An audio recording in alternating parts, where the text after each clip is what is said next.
मेरी पहचान सिर्फ इतनी है कि I am born in India. Bharat मेरी पहचान है, भारत मेरा सम्मान है, भारत मेरा अभिमान है। आप मुझसे सब कुछ छीन सकते हो, मेरा तन, मेरा लहू, हर कुछ, मुझसे मेरी पहचान भारतीय होने की नहीं छीन सकते। और वही मेरी आइडेंटिटी है। मैं भारतीय हूं, इस पर बहुत गर्व है और इससे ऊपर कोई गर्व मुझे चाहिए भी नहीं। मैं भारत मां का बेटा हूं पहले, उसके बाद एक मां ने मुझे जन्म दिया है इस भारत स्थल, भारत भूमि पर। उसी के लिए कुछ लिखा था ये कि काश मेरी जिंदगी में सरहद की कोई शाम आए, जब कुछ हो तो बॉर्डर पर हो। काश मेरी जिंदगी में सरहद की कोई शाम आए, काश मेरी जिंदगी मेरे वतन के काम आए। न खौफ है मौत का और न आरज़ू है जन्नत की, मगर जब कभी जिक्र हो शहीदों का, काश मेरा भी नाम आए, काश मेरा भी नाम आए। This is what I would love to introduce myself like that. अगर कोई पूछे कि कौन था वो, जब कोई पूछे मेरे बारे में, तो मेरी ये पहचान लिख देना, उठाना मेरा कमांडो डैगर और छाती पे हिंदुस्तान लिख देना। कोई पूछे पागल था वो कौन, तो भगत सिंह और क्रांतिकारियों का चेला और इंकलाब का गुलाम लिख देना। और बचा हो जो जिस्म में लहू मेरे, निकालना उसे, फेंकना जमीन पे और मां तुझे सलाम लिख देना। यही परिचय था, है और रहेगा।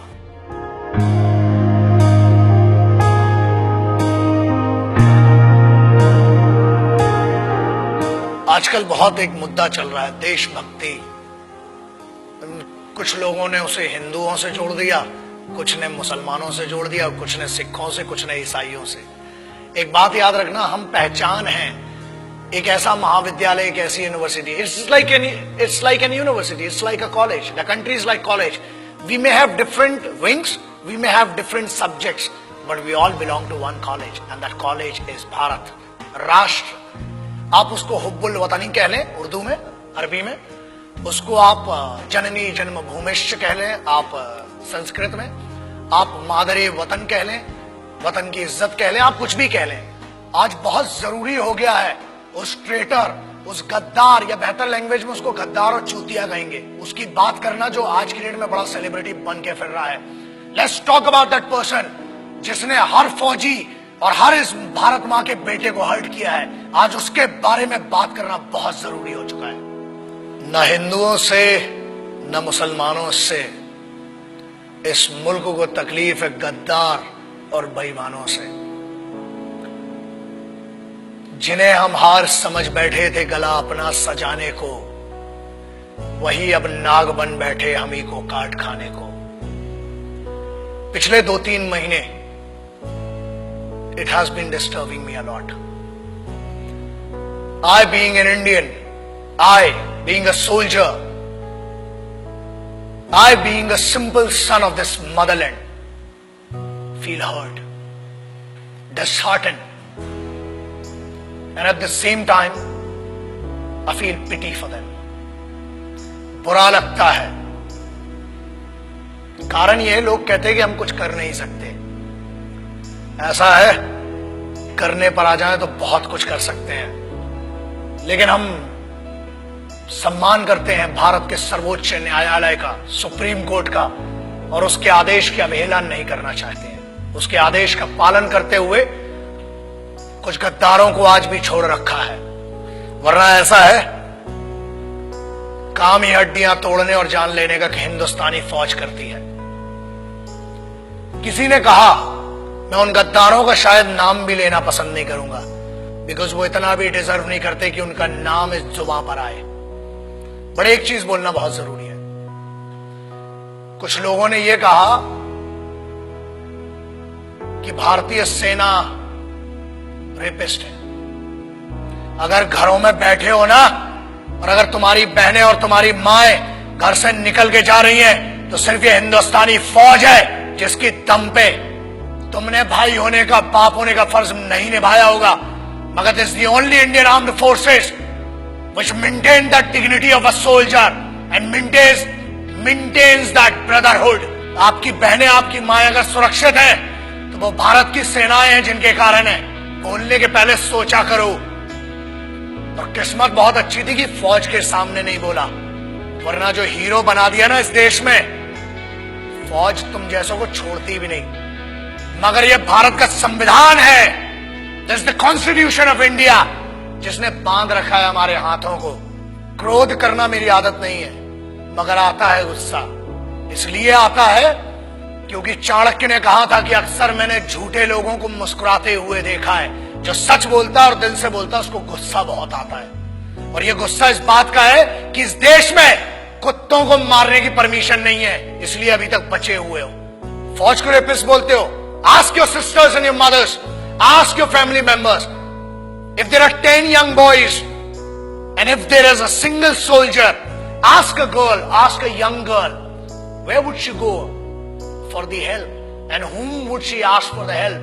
And I ensure this, that girl would go to a soldier and ask, and she'll say one thing, certainly she'll say, and she'll use this word, भैया मेरी मदद कीजिए। क्या है ये? जवानी संभल नहीं रही है तो बताओ। 23 साल में शहीद आजम भगत सिंह, राम प्रसाद बिस्मिल, अशफाकुल्ला खान, चंद्रशेखर आजाद बड़ा बड़ा काम करके चले गए। बहुत गर्मी है, अरे सेना ज्वाइन करो, भारत की फौज, आओ दुश्मनों से लड़ो ना। घर के अंदर क्यों दुश्मनी का माहौल बनाते हो? एक बात कही गई जिसपे बड़ा दर्द हुआ कि अफजल, अरे वो गद्दार टेररिस्ट, उसके लिए बोलते हो, उसको हीरो बना दिया तुमने, वरना कोई जानता भी नहीं था। ऐसे बहुत आए गद्दार, बहुतों को फांसी लगाई। उसको कहा गया कि अफजल हम शर्मिंदा हैं, तेरे कातिल जिंदा हैं। I feel ashamed for these guys. तेरे कातिल मतलब क्या है? What do they want to say?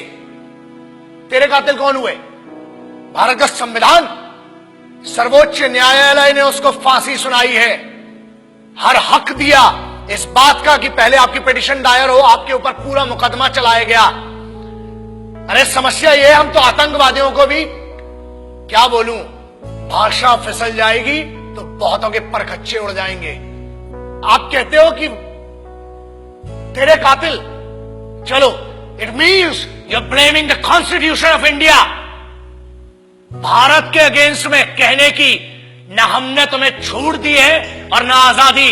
आजाद हुए हो तो भी इस फौज के कारण और उन क्रांतिकारियों के कारण जिनने अपना लहू बहाया है इस मिट्टी के लिए, तब बना है भारत का संविधान। You can not insult, you can insult me as an individual, you can insult one person, मतलब जो पीठा, जो न्यायाधीश थे, जो वो लोग थे जिनने फांसी की सजा सुनाई, आप उनको कह रहे हैं कि वो कातिल थे।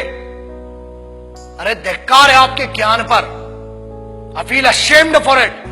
पहले आप अपने फैक्ट्स क्लियर करें। अरे जेएनयू के एक लौंडे ने ये कह दिया तो उसको हीरो बना दिया, एंड नो वंडर्स अगली बार मेंबर ऑफ पार्लियामेंट बन के बैठेगा तुम्हारी छाती के ऊपर। हीरो बनाने वाले तुम हो। मुझे किसी से पर्सनल कोई प्रॉब्लम नहीं है, इनकी औकात भी नहीं है मुझसे पर्सनल प्रॉब्लम रखने की। लेकिन एक बात याद रखना, किसी एक बेवकूफ ने यह कह दिया कि भगत सिंह जैसा है। अबे शर्म करो and clear your facts before you compare that guy with revolutionaries. कौन थे वो? किसकी बात कर रहे हो? उस इंसान की who can not deliver 2 right sentences in one particular language. आप उसकी कंपैरिजन कर रहे हो जो भारत के संविधान को गद्दार कह रहा है। आप उनकी बात शहीद आजम, भगत सिंह, सुखदेव, राजगुरु ऐसे लोगों से कर रहे हो। कौन थे वो? पता है तुम्हें? तुम एक क्लास के एक छोटे से सब्जेक्ट को पढ़ के ज्ञानी बताते हो और तुम ये कहते हो कि क्रांति लाओगे। क्रांति होती क्या है? क्रांति सबसे पहले शुरू होती है राष्ट्र से। भारत मां या मिट्टी, I don't want to name this nation Bharat Mata और anything, but I want to say something. ये मेरी तो मां है और मेरे जैसे कई पागलों की मां है। याद रखना, बहुत छूट मिल गई है, अपनी आजादी का गलत उपयोग मत करो, वरना अगर छूट देना आता है तो लगाम लगाना भी आता है। बोलने की आजादी है, ठीक है, हमने आजादी दी है, बट वो आजादी किसने दी है? The freedom has been given to you by the constitution of this country. The honourable supreme court has some guidelines. The honourable constitution of this country has some guideline and we must respect that.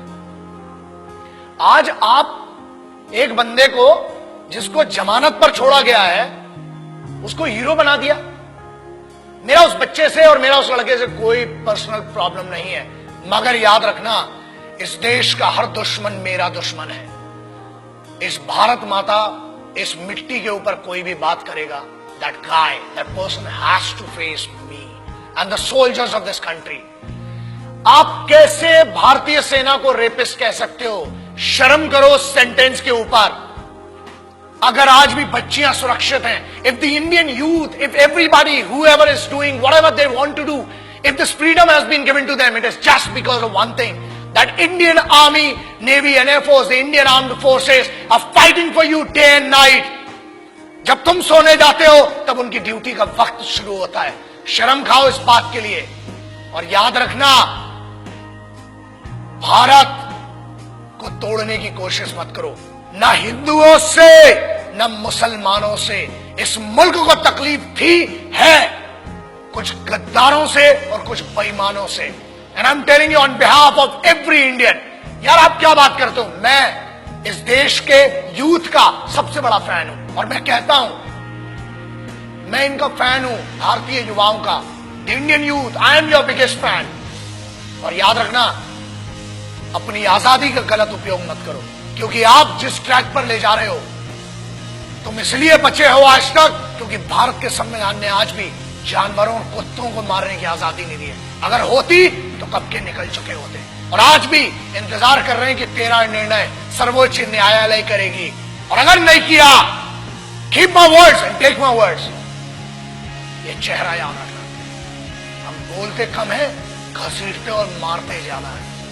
जय हिंद, वंदे मातरम, इंकलाब जिंदाबाद, भारत माता की जय. याद रखना.